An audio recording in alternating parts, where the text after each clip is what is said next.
मैं अपने घर के आंगन में बैठी सब्जी काट रही थी जब मैंने देखा कि मेरी जवान बेटी कमरे से बाहर निकली तो अजीब तरह से लंगड़ा लंगड़ा के चल रही थी। मैंने कहा, ए लड़की, ये क्या कर रही है? किस तरह से चल रही है? तो कहने लगी, इस तरह से नहीं चलूँ तो और किस तरह से चलूँ?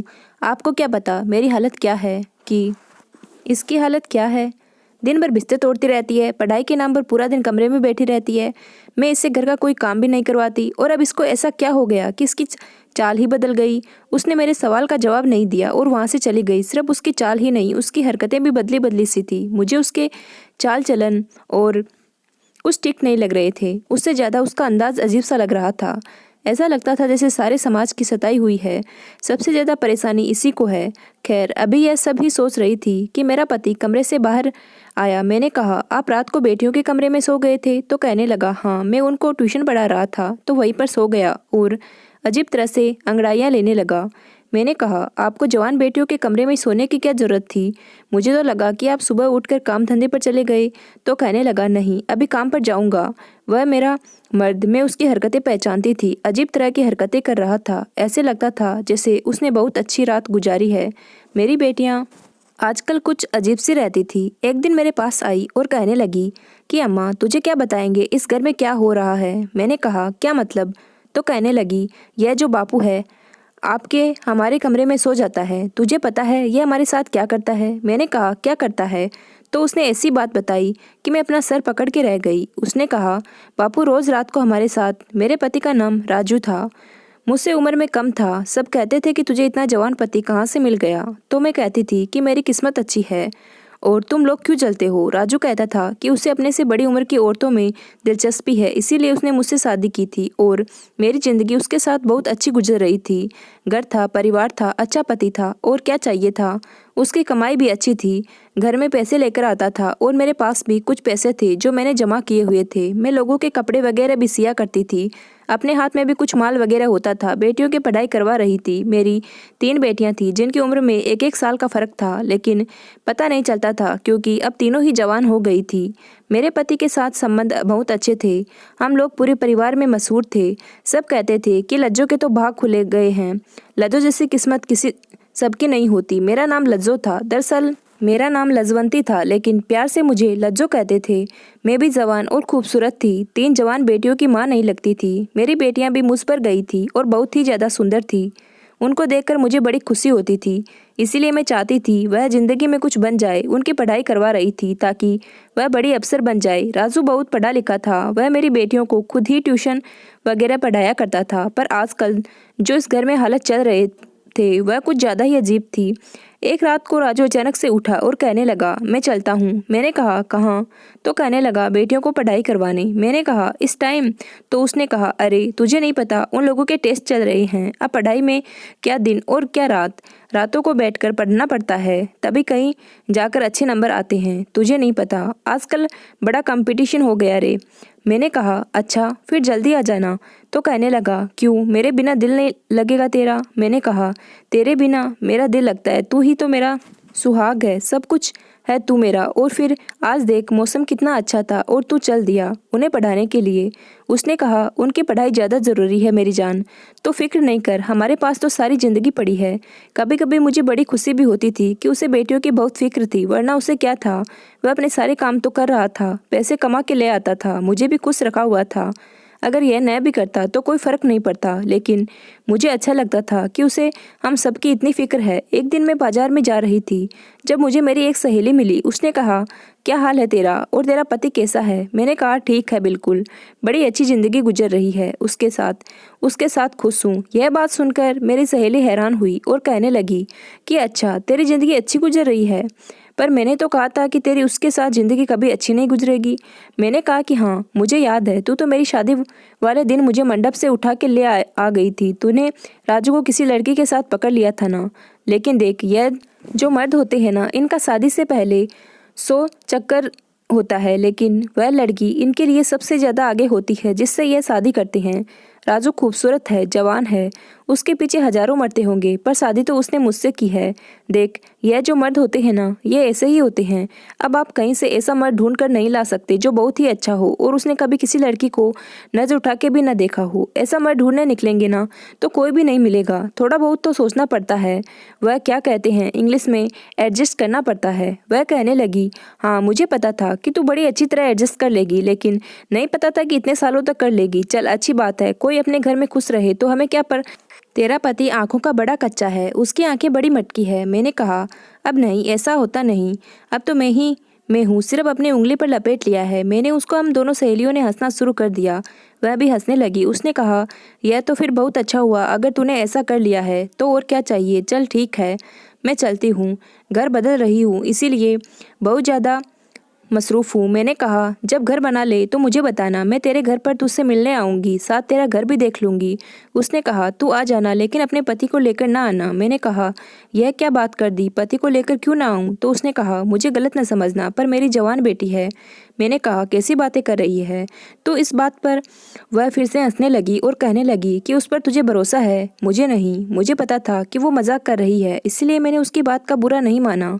मैं इस बात को मान गई थी कि खूबसूरत मर्द के पीछे आगे बहुत सारी लड़कियां हो तो उसके कसूर लड़कियों का है, उसे मर्द का नहीं। अब तो मैं रोज़ रोज़ होने लगा कहकर मेरा मर्द राजू बेटियों के कमरे में पढ़ाई करवाने के लिए बहाने जाता और वहाँ पर बैठ जाता। मैं उसका इंतजार करती रहती, जबकि वह कहकर जाता कि मैं जल्दी आ जाऊँगा, लेकिन मैं भी पूरे दिन के काम होते थकी होती थी तो सो जाती थी। सुबह वह बेटियों के कमरे से बाहर निकलता था। मैं पूछती, कह रात भर क्या करते रहे तू। तो कहता, कह पढ़ाते ही नींद आ गई थी, पता ही नहीं चला कब सुबह हो गई। मैंने कहा, ऐसी भी कौन सी नींद। तो कहता, तुम्हें तो पता है मैं जवान आदमी हूँ, मुझे तो ऐसी ही नींद आती है। मैंने कहा, क्या, और मैं क्या बुरी हूँ। तो कहने लगा, नहीं नहीं, तुम मुझसे भी ज़्यादा जवान हो। मेरा मर्द बातें बहुत अच्छी अच्छी करता था, यही वजह थी कि मैं उसके सामने कुछ बोल नहीं पाती थी। मैंने अपनी बेटी रिमला को लंगड़ा रंगड़ा के चलते देखा था।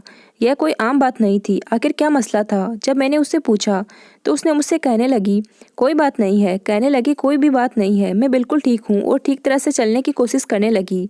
मैंने कहा, अब मैंने तुझे देखा है तो तू इस तरह से चल रही है, और अब तो वह है कि मैं ठीक हूँ, क्या मसला है तुझे। तो कहने लगी, कोई मसला नहीं है, मुझसे नज़र नहीं मिला रही थी, शायद कोई बात थी जो वह छुपा रही थी। एक दिन मेरी तीनों बेटियां मेरे पास आकर बैठ गई और कहने लगी, है अम्मा, हमने कभी ख्याल नहीं किया, लेकिन आपने हमारे लिए बहुत कुर्बानी दी है, हमें आपसे बहुत लगाव है, आप अब हमें बहुत अच्छे लगते हैं। मैंने उनको प्यार किया और कहा, क्या हो गया है आज। वह तो नहीं है। वो क्या कहते हैं, माँ का दिन तुम लोग आज सारी मेरे पास आकर बैठ गई हो। तो कहने लगी कि नहीं, बस हमें एहसास हो गया कि आप बहुत अच्छी है, आपने हमेशा अपने बारे में नहीं बल्कि हमारे बारे में सोचा है। मैंने कहा, कोई बड़ी बात नहीं, माँ तो ऐसी ही होती है, और मुझे तो हमेशा से ही माँ बनने का शौक था। तुम लोगों को आज क्या हो गया। थोड़ी देर बाद मैं देख के हैरान रह गई कि वह तीनों ही रोने लगी, लेकिन जैसे ही राजू वहाँ पर आया और उसने उन तीनों को देखा तो वह फौरन अपने आंसू साफ करने लगी। मैंने कहा, देख लो तुम्हारी बेटियां आज कैसे रो रही है, पता नहीं इनको क्या हो गया है, लगता है इन सब ने कोई इमोशनल फिल्म देख ली है। तो वह हंस पड़ा और उसने कहा कि फिल्म तो नहीं देखी, लेकिन लगता है इनके दिमाग खराब हो गए हैं। उसने यह बात ठीक से नहीं बोली और अपने से डांट भी पीसे। मैंने कहा, तुम क्यों गुस्सा कर रहे हो। तो कहने लगा, इसीलिए कि आज रिमला का जन्मदिन है और यह घर में इस तरह का महत्वपूर्ण माहौल बनाकर बैठ गई है। रिमला हैरान रह गई। आज तो सच में ही उसका जन्मदिन था और वह अपना जन्मदिन बहुत खुशी से मनाया करती थी, लेकिन इस बार भूल कैसे गई। और मैं भी भूल गई। उसने कहा, लेकिन मैं नहीं भूला था। उसने एक केक हमारी तरफ बढ़ा दिया, कहने लगा, चलो केक करते हैं। जब वह सबका इतना ख्याल रखता था तो मुझे बहुत अच्छा लगता था। मैंने सोचा कि आज हम एक दूसरे के साथ बहुत अच्छा वक्त गुजारेंगे, पर मैं तो इंतजार ही करती रहेगी। और वह बेटियों के कमरे में चला गया। मैंने कहा कि यह पता नहीं इनके टेस्ट कब ख़त्म हो गए। मेरे पति तो मुझसे दूर क्या हुआ। तो कहने लगा कि टेस्ट ख़त्म हो गए हैं तो आगे पढ़ाई बहुत मुश्किल है, क्योंकि अब फाइनल एग्ज़ाम आने वाले हैं, इसीलिए थोड़ी बहुत कुर्बानी तो देनी पड़ेगी। मेरे बातों बातों में यह बात अपनी सहेली को बताइए। उसका घर बन गया था। मैं उसका घर देखने गई थी। उसने कहा कि तुझे ऐसा नहीं लगता कि वह तुझसे ज़्यादा तेरी बेटियों से प्यार करता है। मैंने कहा कि और तुझे को क्या लगता है। ये तो सब जानते हैं कि मर्द को तो अपने बच्चों से ही ज़्यादा प्यार होता है, इसमें ऐसी कौन सी बात है। तो कहने लगी कि नहीं, यह सब कुछ थोड़ा सा अजीब है, कुछ तो ऐसा है जो तू भी देख रही है पर आंखें बंद करके बैठी है। तेरी बेटियों वाला घर है, तुझे अपनी आंखें हर तरह से खोल के रखनी चाहिए। शायद जो वह मुझे समझाना चाह रही थी मैं ना समझ सकी। मुझे लगा कि यह कह रही है कि अपनी बेटियों पर नजर रखा कर, क्योंकि इसके बाद जो हुआ वह बहुत अजीब था। एक दिन रिमला की तबीयत अचानक से खराब हो गई। मैंने कहा कि क्या हो गया, तो कहने लगी, लगता है मैंने कुछ उल्टा सीधा खा लिया, मेरे पेट में बहुत दर्द हो रहा है और मुझे उल्टी भी आ रही है। मैंने कहा कि चल तुझे डॉक्टर के पास ले जाती हूँ, तो कहने लगी कि नहीं, नींबू पानी पी लूँगी तो ठीक हो जाऊँगी, डॉक्टर के पास नहीं जाने का दिल नहीं कर रहा। मैंने कहा कि मरीज का कहाँ दिल करता है डॉक्टर के पास जाने का, लेकिन तबीयत ज़्यादा खराब हो गई तो क्या होगा। राजू भी वहाँ पर आया तो मैंने उसे परेशान होकर कहा कि इसकी तबीयत बड़ी ख़राब है और डॉक्टर के पास भी नहीं जा रही। उसने कहा कि इतनी भी ख़राब नहीं है, पढ़ाई की टेंशन की वजह से ऐसा हुआ है, ठीक हो जाएगी, तो परेशान नहीं हो। आगे पीछे तो वह मेरी बेटियों की बहुत फिक्र करता था, पर आज इस तरह से कहने लगा कि जैसे उसको कोई फिक्र नहीं। उसने कहा छोड़ दो, थोड़ी देर में ठीक हो जाएगी। मैंने कहा कि यह क्या बात हुई, तो कहने लगा कि जवान लड़की है, जवान बंदा जल्दी ठीक हो जाता है, तू चल मेरे लिए खाना लगा दे, मुझे बहुत भूख लगी है। राजू मेरी बेटियों का इतना ख्याल रखता था कि उसकी यह नन्ही सी हरकत भी मुझे हिला कर रखकर आज उसने रिमला की फिक्र क्यों नहीं की। रिमला की तबीयत वाकई थोड़ी देर बाद ठीक हो गई, लेकिन मैं जब उसके लिए चाय बनाकर कमरे में जाने लगी तो अंदर बैठी अपनी बेटियों की बातें सुनकर मैं दरवाजे पर ही रुक गई। वह कह रही थी कि भगवान करे यह कुत्ते की मौत मरे, इसको सुकून ना आए, शमशान ले जाने के लिए भी कुछ ना बचे। ऐसा बुरा आदमी हमने अपनी ज़िंदगी में नहीं देखा और हमारी माँ का भी दिमाग खराब कर रखा है। ये बातें सुनकर मैं हैरान रह गई। ये किसकी बातें के बारे में बात कर रही थी। मेरी छोटी बेटी ने कहा कि उसको छोड़ अपने बारे में सोचे रिमला क्या होगा अगर माँ को यह बात पता चल गई तो वो तो जीते जी मर जाएगी। रिमला कहने लगी कि दिल करता है मैं ही खुदकुशी कर लूं। अब मैंने सोच लिया कि मैं सीधे अंदर चलेगी और इन सब से पूछूंगी कि ये क्या बातें कर रही हो, लेकिन इससे पहले मुझे राजू ने बुला लिया। मैंने कहा कि वह हमारी बेटियां कुछ अजीब सी बातें कर रही है, पता नहीं किसको कोस रही है। बैठकर मुझे लगता है यह रिमला हमसे कुछ छुपा रही है। मैं बोल रही थी कि राजू ने मुझे एक तोहफा दिया और कहा कि तू उनको छोड़ और मेरी तरफ से देख। आज उसका मूड बहुत अच्छा था। उसकी बातों में लग के मैं यह बात भी भूल गई, लेकिन सुबह बहुत बड़ी मुसीबत आई। रिमला बेहोश हो चुकी थी और होश में नहीं आ रही थी। अब तो उसे डॉक्टर के पास ले जाना था, लेकिन राजू अभी भी कह रहा था कि डॉक्टर के पास ले जाने की ज़रूरत नहीं है। मैंने कहा कि ऐसे कैसे, मेरी बेटी को होश नहीं आ रहा। मजबूरी में उसे डॉक्टर के पास ले गए तो डॉक्टर ने एक टेस्ट किया और उसके बाद घर भेज दिया। कहने लगी कि इसको बहुत कमजोरी हो रही है, लगता है इसने खाना नहीं खाया। आपको टेस्ट की रिपोर्ट में फ़ोन पर बता दूंगी। 2 घंटे के बाद डॉक्टर का फ़ोन आया और बस उसके बाद तो जैसे हम सभी की ज़िंदगी बदल चुकी थी।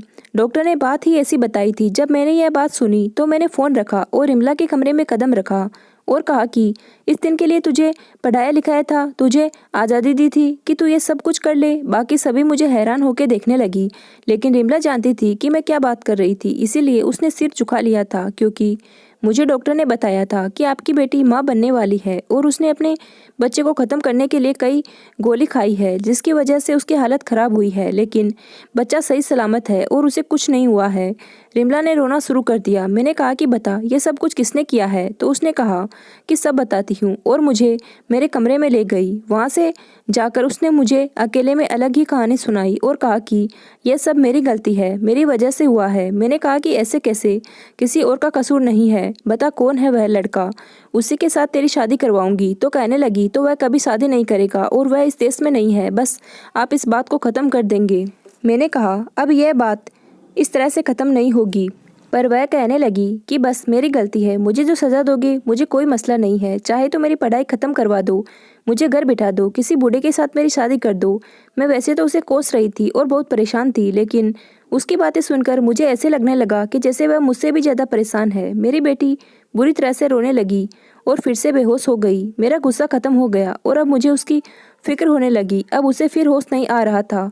हम उसे डॉक्टर के पास ले गए। डॉक्टर ने कहा कि जो दवाई उसने खाई थी शायद उसका असर अब जाकर हुआ है। उसके बाद उसकी हालत बहुत बुरी हुई, लेकिन उसके पेट में पलने वाला बच्चा इस दुनिया में नहीं रहा। पता नहीं यह बात अच्छी थी या बुरी। फिर अचानक से वह यह सब कैसे कर सकती थी। मैं बहुत परेशान थी। जब रात हुई तो मैंने देखा कि मेरा पति मेरे कमरे में आया और आते ही मुझ पर हाथ उठाना शुरू कर दिया।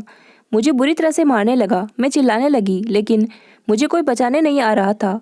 वह मुझे कह रहा था मैं तुझे नहीं छोड़ूंगा। मैं हैरान थी कि आखिर मेरी गलती क्या है। मैंने किया क्या है, लेकिन वह नहीं रुक रहा था। उसने मेरी हालत खराब कर दी और मैं अचानक से चीख मार कर उठी। तब मैंने देखा कि राजू सो रहा था और यह एक सपना था। वह भी आ गया। उसने कहा, क्या हो गया? मैंने कहा, मैंने पूरा सपना देखा है। उसने कहा, तुझे अब तक इस तरह के सपने आते हैं तो इस सब के बाद भूल क्यों नहीं जाती? मैंने बताया कि जब मैं परेशान होती हूँ तो मुझे ऐसे सपने आते हैं। तू भी क्या सोचता होगा ना, हमारे घर भी कैसी मुसीबत है, रिमला ने इतना बड़ा कदम कैसे उठा लिया? उसने कहा, मैं कुछ नहीं सोचता हूँ, आजकल ये सब कुछ बहुत हो रहा है, बस तू भगवान का शुक्र अदा करके बात यहीं पर ख़त्म हो गई। उसकी हालत भी अब पहले से ठीक है और वह मामला भी ख़त्म हो गया, नहीं तो हम किसी को मुंह दिखाने के काबिल नहीं रहते।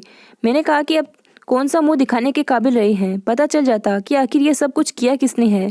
उसने कहा, पता चल जाता तो क्या हो जाता, कोई भी अपनी गलती की जिम्मेदारी लेने को तैयार नहीं होता, लेकिन तू शुक्र करके कि जो होना था हो गया। अपनी बाकी की बेटियों को संभाल कर रखना होगा। मैंने कहा कि अब उसको पढ़ाएंगे नहीं, बस इस दफ़ा परीक्षा में बैठा कर, उसके बाद सब खत्म।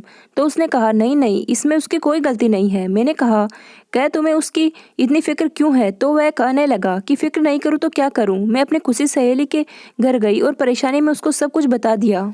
वह थोड़ी सी उल्टी सीधी बातें जरूर करती थी, लेकिन थी तो मेरी अच्छी सहेली, बहनों जैसी थी। उसने कहा, मैं तुझे पहले ही कह रही हूँ कि मसला बाहर नहीं, तेरे घर के अंदर ही है। मैंने कहा, कह तू क्या कहना चाहती है, मुझे खुल के बता। उसने कहा कि मैंने खुलकर कुछ नहीं बताना, लेकिन तुझे खुद यह सब कुछ समझना होगा। देख, तेरे घर में कौन है, तेरी बेटियां कहाँ जाती है, उनके कमरे में कौन आता जाता है, कौन है ऐसा जो उनके साथ यह सब कुछ कर सकता है। तुझे बहुत बारीकी से हर बात के बारे में सोचना पड़ेगा, तब जाकर तू यह पता कर पाएगी यह सब कुछ किसने किया है। नहीं तो इसी तरह सोच कर ही पागल हो जाएगी, लेकिन मिलेगा कुछ नहीं। वह ठीक कह रही थी, कोई तो ऐसी बात थी जिसको मैंने देख नहीं रही थी।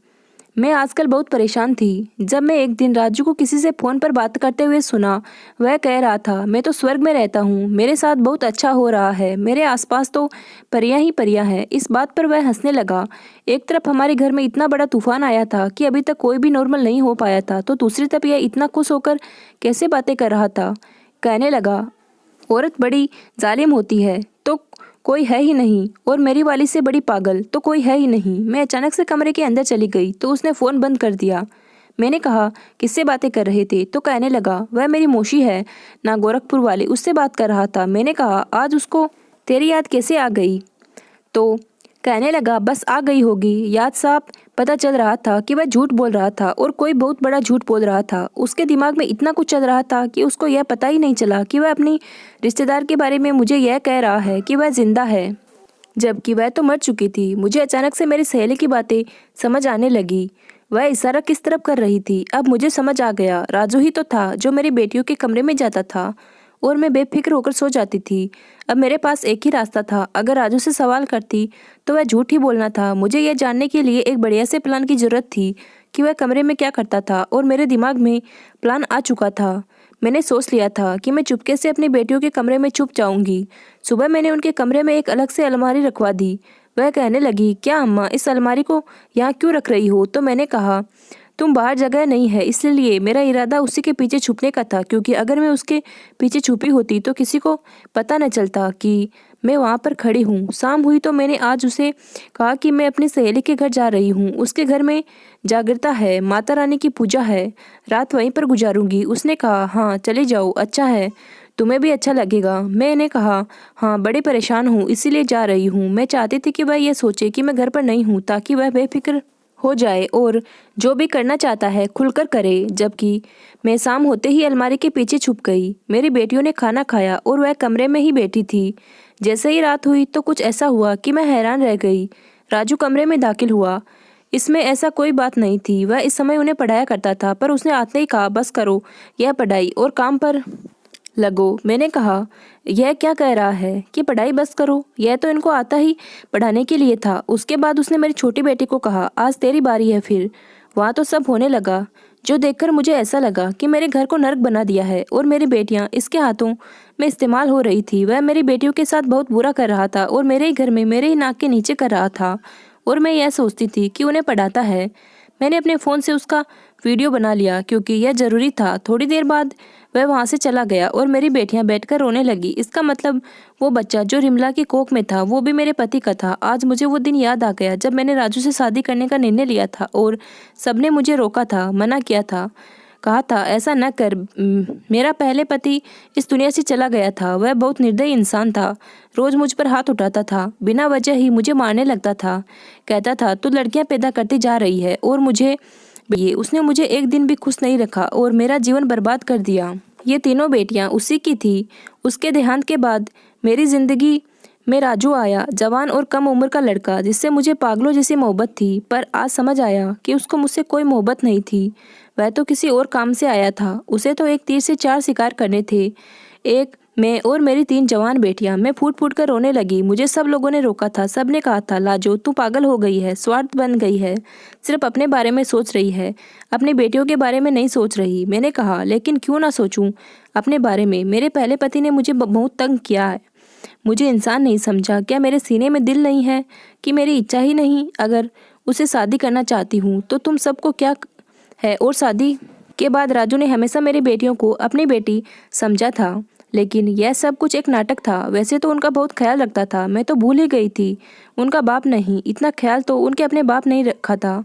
लेकिन उसने यह साबित कर दिया कि सौतेला बाप कभी अपने बाप की जगह नहीं ले सकता। मेरा कसूर यही था कि मैंने उस पर बहुत ज़्यादा भरोसा किया था। मुझे ऐसा नहीं करना चाहिए था। इसीलिए कहते हैं सब कुछ कभी एक जैसा नहीं रहता। मुझे सोचना चाहिए था, गलती मेरी थी। वह वहाँ से चला गया और मैं अपनी बेटियों के सामने आ गई। मुझे देखकर वह हैरान रह गई और उनको पता चल गया कि मैं सब कुछ जानती हूँ। मैंने कहा कि तुम सब ने मुझे बताया क्यों नहीं? बताई थी तो सही। उन्होंने रोते हुए कहा, वो कहता कि तूने अपनी माँ को बस सब कुछ बताया तो मैं तुम्हारी को जान से मार दूंगा, उसे ख़त्म कर दूंगा। हम ऐसा नहीं चाहते थे क्योंकि आपके अलावा हमारा कोई था ही नहीं।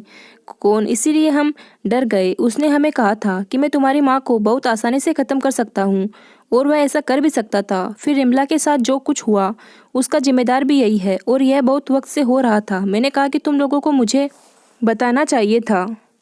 तुम्हारा अपना बाप जैसा भी था लेकिन डरपोक नहीं था, बहादुर आदमी था। तुम्हारे अंदर उसी का खून है। मेरी बेटियां बहुत रो रही थी पर मैंने उनको कहा कि बस अब सब खत्म हो गया, अब मैं तुम सबका बदला लूंगी, तुम फिक्र नहीं करो। उसने कहा कि आप क्या करोगी? मैंने कहा कि मैंने सोच लिया है कि मैं क्या करना है। तुम लोग अपना सारा सामान लो, अपने स्कूल जाओ, जाने की तैयारी करो क्योंकि हम यह शहर हमेशा के लिए छोड़कर जाने वाले हैं। 1 हफ्ता है तुम लोगों के पास, अपनी तैयारी करो पर किसी को बताना नहीं। मुझे मेरी बेटियों ने कहा कि शहर छोड़ने से क्या होगा? मैंने कहा कि यह हमें तलाश कर लेगा, बस तुम लोगों को जो कहा है वह करो। मैंने कहा था ठीक है। मैंने जो वीडियो बनाई थी वह मेरे पास सबूत था। मैंने पुलिस स्टेशन में जाकर रिपोर्ट करवानी थी और साथ उनको वीडियो भी देनी थी। उसके बाद पुलिस वालों ने उसे ज़रूर पकड़ लेना था। मैं शहर छोड़ने की तैयारी कर ली और अपनी बेटियों को भी समझा दिया कि क्या करना है और कैसे करना है। राजू को पता भी नहीं था उसके साथ क्या होने वाला था। वह बिल्कुल अज्ञान था। हम सब एक दूसरे के साथ थे। मैं बहुत तरह से सब कुछ कर रही थी क्योंकि अब हम गलत नहीं कर सकते थे। पहले ही मुझसे बहुत गलती हुई थी। मेरी दोस्त जानती थी राजू एक बुरा इंसान था। जब हमारे फेरे होने लगे थे तो उसने मुझे बताया था कि अभी भी तेरे पास वक्त है। पर एक वक्त में पागल हो चुकी थी क्योंकि मुझे कभी मोहब्बत मिली ही नहीं थी। इसीलिए जब इसने मुझसे कहा था कि तुमको हमेशा खुश रखेगा तो मैंने यकीन कर लिया क्योंकि मुझसे बहुत मोहब्बत करता है। मेरी बेटियों को अपनी बेटियां समझेगा। वह शुरू में ऐसा ही था। अभी हमारी शादी को 7 साल हुए थे। मुझ पर समाज ने उंगली उठाई थी, कहा था कि इसको अपनी बेटियों का ख्याल नहीं है, बुढ़ापे में शादी कर रही है, बूढ़ी हो गई है लेकिन शादी कर रही है। मैंने किसी की बात नहीं सुनी थी और मैं अपने आप को सही समझती थी, लेकिन मुझे लोगों की बातें सुननी चाहिए थी। हम समाज में रहते हैं तो हमको इसकी बातें भी सुननी पड़ती है। मैंने जाने का इंतजाम कर लिया और पुलिस वालों को सारे सबूत दे दिए। जैसे ही हम अपने मोहल्ले की गली से निकल रहे थे, पुलिस की गाड़ी हमारे घर की तरफ जा रही थी और राजू घर में अकेला था। पुलिस से बच भी जाता तो उसके लिए ये सज़ा काफ़ी थी कि मैंने उसको हमेशा के लिए छोड़ दिया था। मुझे पहले ही रात को नींद नहीं आती थी, अब तो बिल्कुल नहीं आती है। ऐसा लगता है कि मेरी बेटियों के साथ जो कुछ हुआ वह राजू ने नहीं, मैंने किया है। हम दूसरे शहर में आ गए। मेरी बेटियों की पढ़ाई पूरी हो गई, नौकरी करती है और मैं भी अपना घर चलाती हूँ। लेकिन फिर भी मुझे ऐसा लगता है कि ये सब कुछ मेरी बेवकूफ़ की वजह से हुआ है। अपने आप को बहुत बुरा भला कहती हूँ। रात को नींद नहीं आती है, बस ज़िंदगी इसी तरह गुजर रही है। दिल करता है कि जान दे दूँ अपनी बेटियों के लिए। जीने मुझसे बहुत मोहब्बत है।